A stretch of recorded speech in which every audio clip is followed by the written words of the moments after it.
Alan Shearer has delivered a blunt message to Alexander Isak. Newcastle's search for a new striker could kill his Liverpool move before it even starts. The Magpies have already turned down a £120 million offer from the Reds, but with no replacement lined up, Eddie Howe may have no choice but to keep his star man.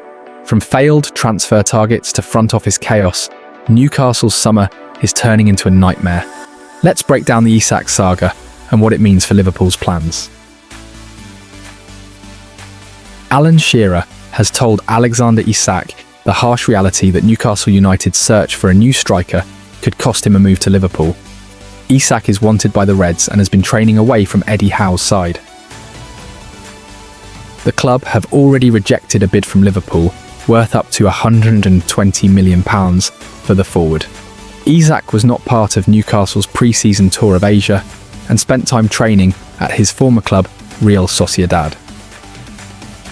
The 25-year-old has since reported back to Newcastle's training ground, but was not involved in the team's 2-2 draw with Espanyol on Friday. Newcastle legend Shearer understands that the Isak situation needs to be resolved, and the Premier League's all-time goalscorer believes the club's issues in the transfer market could leave the striker with no other options. The biggest thing they have to do is somehow sort the Isak situation out. And if they can't get anyone in, I guess that means he isn't going anywhere, Shearer explained to Betfair. Eddie will have to be at his persuasive best to try and turn Isak's head around, because it has been turned in terms of him wanting to go to Liverpool. On the proviso that he does want to go, and Eddie can't turn his head, then you get the money, but prior to that you have to get people in to replace him. Manchester United have dealt Newcastle their latest transfer blow by completing a £74 million deal for RB Leipzig striker Benjamin Sesko. It has been a frustrating summer for the Magpies, who also saw former target Brian Mbeumo head to Old Trafford. Earlier this summer, Newcastle, who have qualified for the Champions League, lost out to Chelsea in their efforts to sign Liam Delap and João Pedro. Hugo Ekitike also opted to join Liverpool over Howe's team. Newcastle have signed Anthony Elanga from Nottingham Forest and brought in goalkeeper Aaron Ramsdale on loan after losing out to Manchester City for James Trafford. Shearer discussed sporting director Paul Mitchell's departure, possibly leading the club to miss out on their top transfer targets. Why can't Newcastle get business done? I don't know whether it's to do with the fact they don't have a chief executive or sporting director, Shearer said. They've known for months now that the chief executive was leaving, so I'm pretty surprised that one hasn't been announced as yet. The sporting director left a couple of months ago now, and they've known that, so that's a big surprise that those spaces haven't been filled. Whether that has anything to do with Newcastle's lack of business and the number of players that have said no to them, I don't know. It's not a good look. Meanwhile, Newcastle boss Howe has explained that Isak is not ready to be involved with the first team, despite William Osula being the club's only other recognised striker. However, the manager did not rule out bringing Isak back into his squad in the future. We've had discussions, and it's clear at the moment we can't have him involved with the group, Howe said after Newcastle's draw with Espanyol. I don't know how long that will be for. It's clear I can't involve him with the team at the moment. The Eye's training later than the rest of the squad. There have been discussions since the tour. I don't think disciplinary action has happened. He is here, so of course he has a future at Newcastle. From our perspective, we would love to have him back with the team, but the situation has to be right for that to happen. Arne Slot's confident he's got enough cover at centre-back, but with 2 failed bids for Mark Guehi, questions remain. Can Liverpool's makeshift defence hold up, or will a big signing still arrive at Anfield?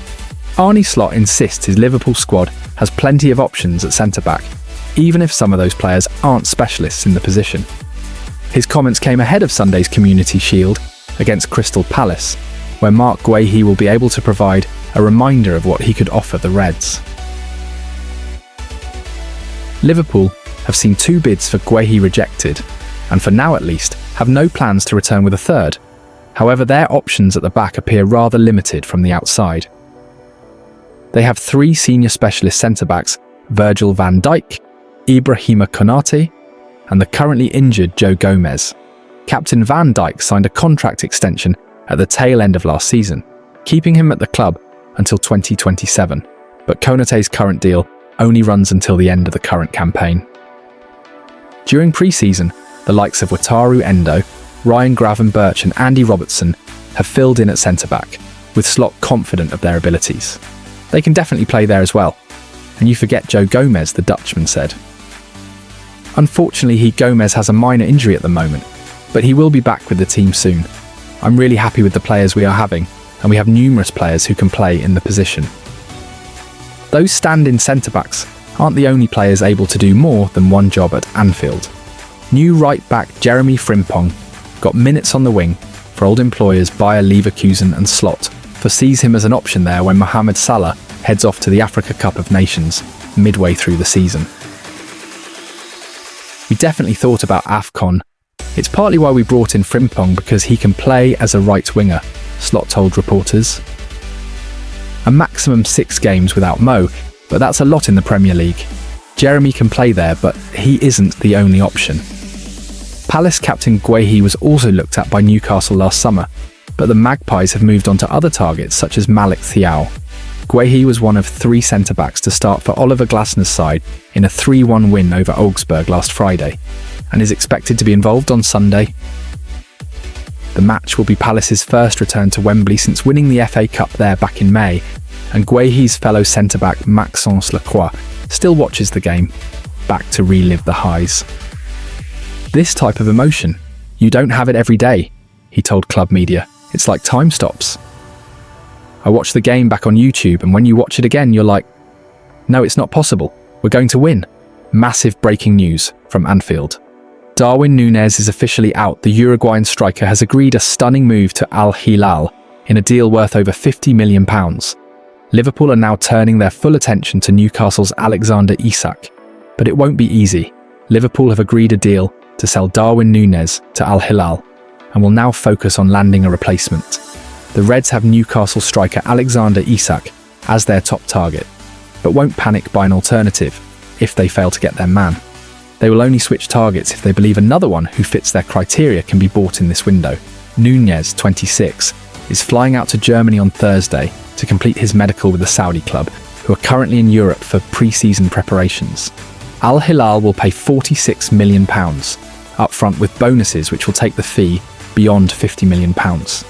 Liverpool paid Benfica £65 million up front, rising to £85 million in 2022.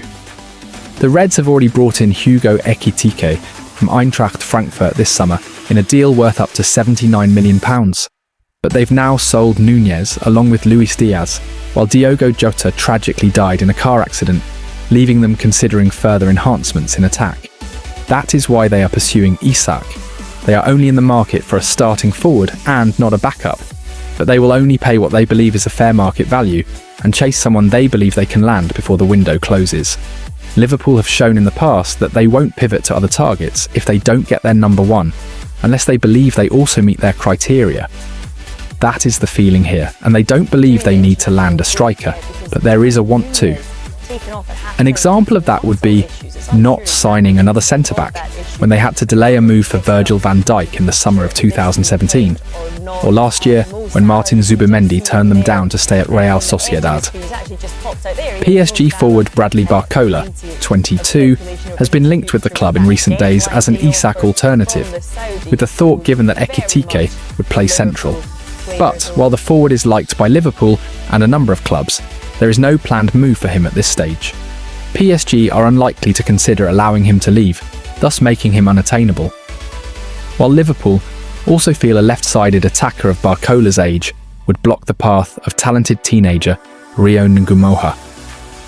Nunez departs the club having spent 3 years at Anfield and was a signing pushed for by Jurgen Klopp after the Uruguayan impressed in Champions League games against the Reds. But he failed to show enough clinical finishing to be a regular starter for the Reds. Nunez wanted to leave in January when there was interest from Saudi side Al Nassr and others. Liverpool stood firm and wanted him to stay as they chased Premier League and Champions League glory.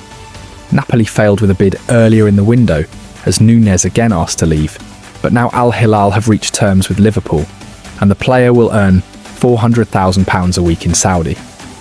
Liverpool failed with a £110 million bid for Isak last week and are waiting for encouragement before a second offer, which is likely to break the British transfer record. Newcastle are not entertaining bids until they find a replacement for Isak, but look set to miss out on their latest target, as RB Leipzig striker Benjamin Sesko is negotiating terms with Manchester United.